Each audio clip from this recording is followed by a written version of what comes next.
Hi, welcome back to my kitchen here in Oklahoma at Slingful Treats. Today I'm going to do a classic. It's classic any time of year, depending on which fruit is in season. I am actually going to make a cobbler. And I actually already have the fruit pre-prepared. I've chopped down some Granny Smith apples, and I used a berry melody mix. Basically, you can buy it frozen. I had some leftover blueberries and strawberries. I decided to use them. Now I had put them in a bowl, and I put a couple tablespoons of cornstarch on them, and non-sugar sweetener. And I've let it sit for about 10 minutes, stirring occasionally just to make sure everything was well coated. I put that in my glass pan, we're setting it aside. But the most important part of a cobbler is the cobbler topping. Now, I have here just your regular plain rolled oats. Let's put it right in. And I have got lower calorie brown sugar. It's a sugar-free brown sugar product. They sell it at almost any grocery store. Now I have about some walnuts that have been ground down into walnut flour. Gives it that nice nuttiness to it. And I have oat flour. All oat flour is the oatmeal ground down in your food processor or blender into a flour. And of course, cobbler would not be cobbler if you didn't have that nice rich buttery topping. There is a lot of butter in this. This is where your calories come in, but you know what? Sometimes you just gotta take the calories.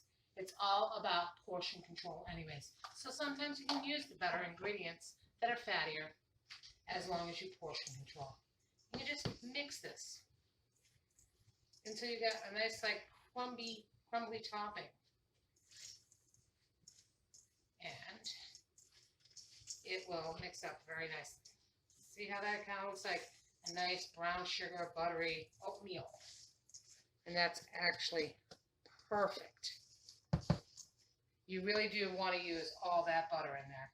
Believe me, it's worth it. I'm just going to take a spoon here. And of course, we have that whole right-handed problem the way my kitchen has been made. And just sprinkle. You don't need a lot of this crumb topping because it has nuts in it and no flour. It's not going to puff up, but it is quite filling and very satisfying. And just kind of evenly sprinkle it. And it'll spread out a little bit because of all that butter.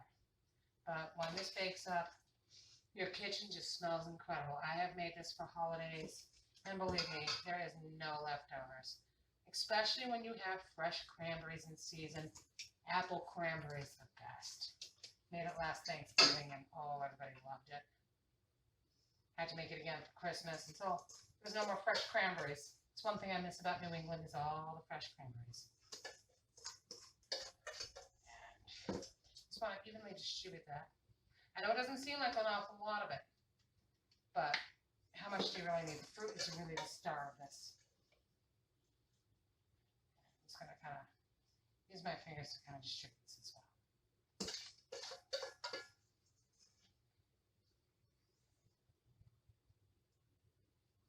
Spread it out a little evenly.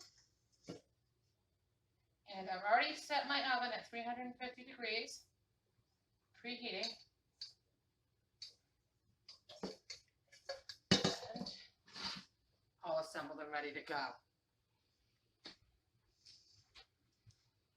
Pop it right in your 350-degree oven for about 40 to 45 minutes, just until everything all bubbles up nice and that top is no longer, sugary wet.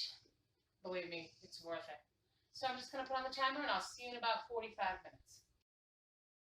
Well, it looks like our berry crisp is done. So I'm going to take it out of the oven and let you see it. And it is perfect.